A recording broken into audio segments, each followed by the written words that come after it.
Hi everyone! In this video, we are going to explain the controversy that occurred during the 17th century, which is the conflict between Giovanni Maria Artusi and Claudio Monteverdi. Let's check it out. In the Principles of Zalino theoretical practice, the type is divided into two, consonance and dissonance. The consonant sounds happy in the interval of major third, major sixth, minor sixth, perfect fourth, perfect fifth, and octave. The dissonance sounds sad in the interval of all diminished and augmented, second and seventh intervals. The consonants used mostly in the strong beat can be used consecutively. Most of the composition must be composed primarily of the consonants and begin with perfect consonants like unison, fifth, and octave. Two consonants with same ratio may not be written consecutively. Meanwhile, the dissonants used in the weak beat and offbeat. The compositions must be composed only incidentally of dissonance, must be resolved with consonants or placed between consonants in stepwise relation, and the function is to contrast the consonants that come after and can be used on a strong beat but with suspension. Next, we are going to discuss about the Artusi-Monteverdi debate in the 17th century. Artusi is the one of the most popular musical debates in the music history. It started when Artusi was upset with the young composer's lack of respect towards the old-style rules of counterpoint, and then he wrote a book about it. The book is L'Artusi, ovvero delle imperfezioni della moderna musica, which means Artusi, or the imperfections of the modern music. The book also included testimonials by Monteverdi himself and brought the famous dichotomy prima practica and seconda practica. The book that he wrote quotes some excerpts of Monteverdi not yet published madrigals and criticized it and also his attitude without naming him. In that book, he mentioned about several things. 1. Problems of tuning in ensembles of mixed instruments. 2. Anonymous excerpts that taken from not yet published Monteverdi's madrigals. And 3. Give a dialogue of two people to demonstrate his ideas who are character 1, who is Luca, an open-minded person who tries to defend the modern imperfections, and character 2, Vario, who seemed to speak the voice of Artusi himself. Luca demonstrates the modern ideas of new rules, new modes, and new turns of phrase. He also gives the excerpts of Monteverdi madrigals, Cruda Amarilli. Meanwhile, Vario criticized the madrigal as too short and didn't include text and other errors in the piece. He also said that, in the end, since such pieces are built without foundation, they are quickly consumed by time and cast to the ground, and the builders remain delighted and mocked at. And here is the timeline. At 1600, Artusi's first book was published. At 1603, Artusi's second book, the Seconda Practica, first appeared in the public. It's not in dialogue form, but it included fragments of letters by Lotuso Accademico, who defended Monteverdi and gave answer to some Artusi's claim in the first book. The term of Seconda Practica was coined by Lotuso Accademico in this book. Scholars don't know who is Lotuso, but some assume that he is Monteverdi himself. At 1605, Claudio Monteverdi wrote a response to Artusi's book. At 1607, Giulio Monteverdi, or Monteverdi's brother, also gave response to Artusi's book. And at 1608, Artusi gave direct response to Monteverdi's writing. Let's talk about the compositional ideology behind Cruda Amarilli. Cruda Amarilli is included in the fifth book of madrigals that was written in 1605. Monteverdi is using the rules of plateau that was written in his Republic 398D, which is the concept that the words should be the dominant over the music harmony. The work is a transitional from the late Renaissance style to the early Baroque era that can be clearly seen with the Monteverdi's approach to use more flexibility in the counterpoint. Monteverdi also made his reply in the introduction part with a proposal of the division of the musical practice into two streams, prima pratica and secunda pratica.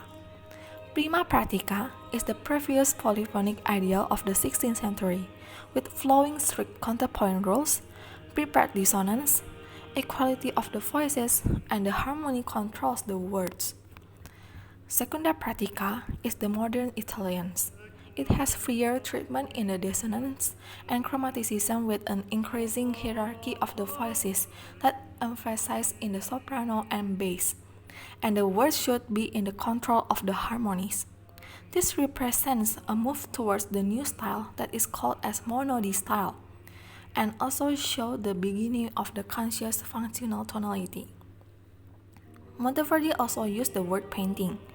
It's the musical illustration or representation of the text that certain words could convey feelings depending on their vowels, consonants, rhythm, rhyme, and context. However, the way he handled dissonance resulted in some voice leading problem.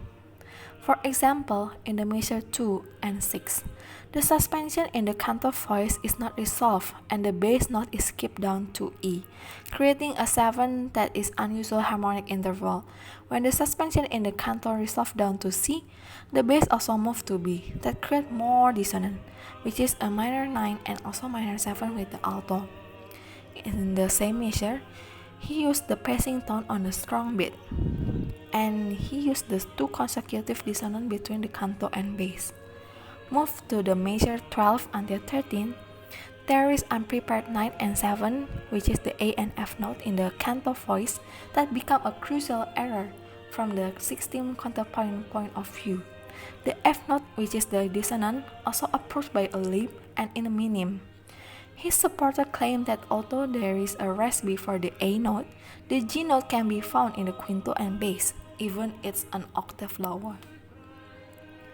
There is also resolving the suspension in the canto voice up step to A note instead of going down, that create a 9 above the bass. His supporter claimed that the A note is only act as an embellishment or accented singing. In the measure 12, he used the F sharp in the quinto part that create augmented octave with the F in the bass. In the measure 13, there is unprepared dissonance in the canto voice between A and F note. His supporters justified this as the neighboring tones and as elaboration of the underlying voice leading. Lastly, in the measure 54, he approached the 7 in the tenor voice by step without any preparation. Cruda Amarilli is a madrigal by Claudio Monteverdi. It's a transition period from the late Renaissance to the early Baroque. It's a dramatic madrigal which portrays the relationship between lovers. The characters were Amaryllis and Mirtillo. This madrigal somehow became a precursor for opera. In the early 1590s, emotional texts were often associated with the expressionist madrigal and it gained popularity. The texts in Cruda Amarilli are dramatically sophisticated as they make frequent use of word pairs and double meanings. Cruda Amarilli began with the text from Mirtillo, a shepherd who is in love with the nymph Amaryllis.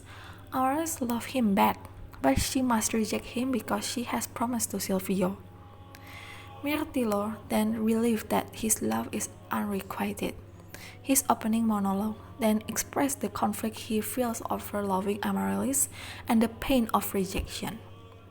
The text of his monologue exhibits sophisticated textual characteristics that attract madrigalists at that time. And here is the text. Mirtillo feels conflicted about his love. Amaryllis is beautiful, but she can also be fierce and fleeting. The first two lines of the poem point to a double meaning in the name Amaryllis, which is clear in Italian but lost in English translation. Amar, present as the root of love and bitterness in Italian language. This play of words embodies the duality and conflict in the poem. The complexity inside this poem gives a number of challenges to composers who want to set the text musically. Also, the broad theme of duality is represented in the poem was difficult to be transported through the musical means. Now let's talk about the Monteverdi brothers' response to the Artusi criticism and development of the second practice. In the Artusi letter, the term secunda practice appeared for the first time, and the term was first coined by the Giulio Caccini in his work Le Nuove Musiche in 1602. There is two terms, which is the prima practica or stile antico and secunda practica, stile moderno. Prima Practica is the work by Adrien Willard that tells about the perfection of the 16th century counterpoint and perfecting in the music of Palestrina, and also according to the Zalino theoretical counterpoint practices, that music dominated the text. Meanwhile, in the Secunda Practica, Monteverdi responded to Artusi in 1605 through his fifth book of Madrigal, where the Cruda Amarelli was the first piece. It viewed as the resurrection of the principles of music taught by the classical antiquity and was considered as the modern Italian style. In the Secunda Practica, it allows the counterpoint rules to be broken and express more freedom to the limitation in the use of dissonant treatment, and also the text dominate the music. The second practice did not replace the first practice, but each was used appropriately. Giulio Cesar claimed that harmony does not rule but it's ruled. To make words and harmony equally is important, and the words are the mysteries of the harmony. He also said that Artusi attacked his brother Monteverdi without provocation. Cesar mentioned that Monteverdi relies on deeds while Artusi relies on words. That's all for our presentation. Thank you for listening.